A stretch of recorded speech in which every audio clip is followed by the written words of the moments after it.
AEDO परीक्षा को ध्यान में रखते हुए हम लोग पॉलिटी से राष्ट्रपति टॉपिक से कुछ वस्तुनिष्ठ प्रश्न का निचोड़ लाए हैं। यह एम लक्ष्मीकांत बेस्ड होगा जो काफी कारगर साबित होगा। अब इसमें पहला क्वेश्चन जो है वो प्रेसिडेंट ऑफ इंडिया इज, पहला ऑप्शन है हेड ऑफ गवर्नमेंट, सरकार का प्रमुख। दूसरा है हेड ऑफ द स्टेट, राज्य का प्रमुख। तीसरा चीफ ऑफ जस्टिस, मुख्य न्यायाधीश। और चौथा स्पीकर ऑफ लोकसभा। तो इसमें हमारा आंसर हो जाएगा हेड ऑफ स्टेट। नेक्स्ट दूसरा क्वेश्चन देखते हैं। The president of India is elected by, Bharat के राष्ट्रपति का चुनाव किसके द्वारा किया जाता है? पहला ऑप्शन है direct vote of the people, जनता के प्रत्यक्ष मत द्वारा। दूसरा मेंबर ऑफ पार्लियामेंट ओनली, केवल संसद के सदस्य द्वारा। तीसरा member of the electoral college, निर्वाचक मंडल के सदस्य द्वारा। और चौथा ऑप्शन है सुप्रीम कोर्ट जज, उच्चतम न्यायालय का न्यायाधीश। तो हमारा आंसर हो जाएगा इसमें निर्वाचक मंडल के द्वारा, निर्वाचक मंडल के द्वारा। नेक्स्ट तीसरा है article 52-278 in part 5 of the constitution deals with, संविधान के अनुच्छेद 52 से 78 का भाग 5 किससे संबंधित है? पहला ऑप्शन है स्टेट एग्जीक्यूटिव, राज्य कार्यपालिका। दूसरा यूनियन लेजिस्लेचर, संघीय विधायिका। तीसरा यूनियन एग्जीक्यूटिव, संघीय कार्यपालिका। चौथा जुडिशियरी।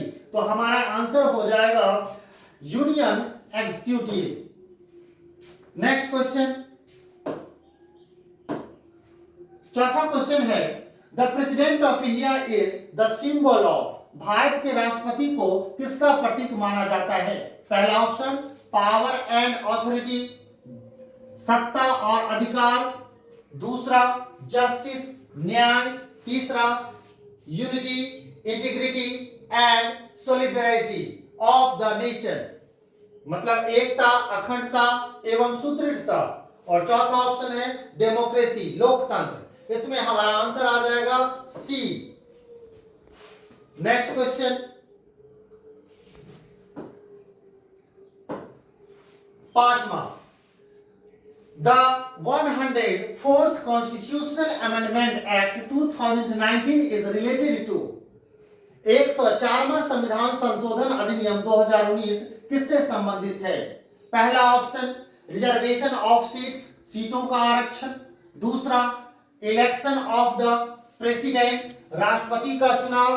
तीसरा nomination of Anglo Indian members, Anglo Indian का मनोनयन। चौथा पावर ऑफ पार्लियामेंट, संसद की शक्ति। हमारा आंसर होगा C, nomination of Anglo Indian members.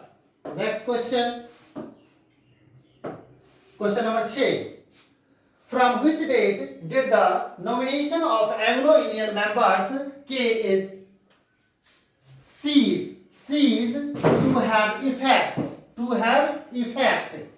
Anglo-Indian सदस्यों के नामांकन की व्यवस्था किस तिथि से समाप्त हुई?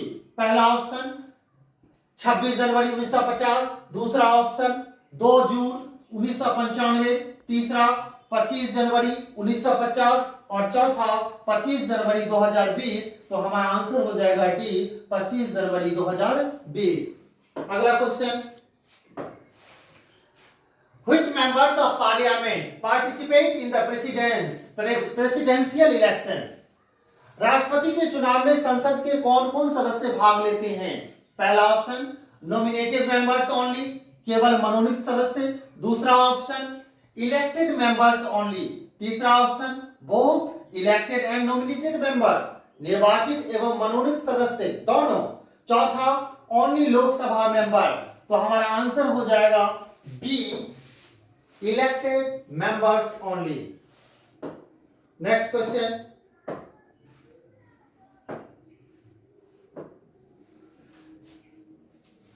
The union executive consist of, पहला ऑप्शन है प्रेसिडेंट ओनली, केवल राष्ट्रपति। दूसरा president and prime minister only. तीसरा president vice president, prime minister, council of ministers and attorney general. राष्ट्रपति, उपराष्ट्रपति, प्रधानमंत्री, मंत्रिपरिषद और महान्यायवादी। चौथा ऑप्शन है prime minister and council of ministers only, केवल प्रधानमंत्री और मंत्रिमंडल। तो इसमें हमारा आंसर होगा C.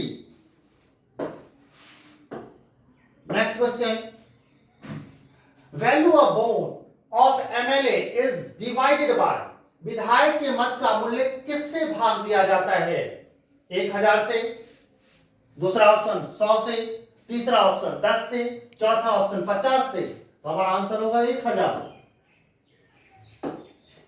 Next question, the president must be at least, राष्ट्रपति बनने की न्यूनतम आयु 30 वर्ष होनी चाहिए, 35 वर्ष होनी चाहिए, 40 वर्ष होनी चाहिए, 45 वर्ष होनी चाहिए। तो हमारा आंसर होगा 35 वर्ष होनी चाहिए। Next question, the quota is calculated by, निश्चित मतों का जो भाग होता है वो कैसे निकाला जाता है? तो पहला ऑप्शन है कुल वैध मतों भागा 2 + 1, दूसरा ऑप्शन है कुल वैध मत भागा 3, तीसरा है एमपीज डिवाइडेड बाय 2 और चौथा है पॉपुलेशन डिवाइडेड बाय एमएलएस। तो हमारा आंसर हो जाएगा पहला, कुल वैध मत को 2 से भाग देंगे और उसमें 1 जोड़ देंगे। Next question, population used for calculation is based on, गणना के लिए किस जनगणना का उपयोग किया होता है? कौन से सेंसस का? तो 1951, 1971, 2011, 2021।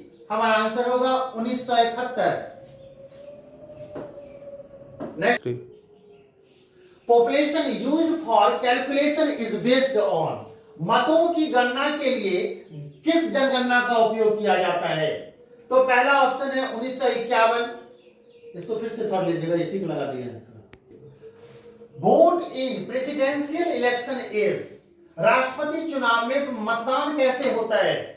पहला ऑप्शन ओपन बैलेट, खुला मतदान, दूसरा सीक्रेट बैलेट, गुप्त मतदान, तीसरा वॉइस वोट, ध्वनि मत से, और चौथा ऑप्शन ऑनलाइन। तो हमारा आंसर होगा B, secret ballot. Next question देखेंगे,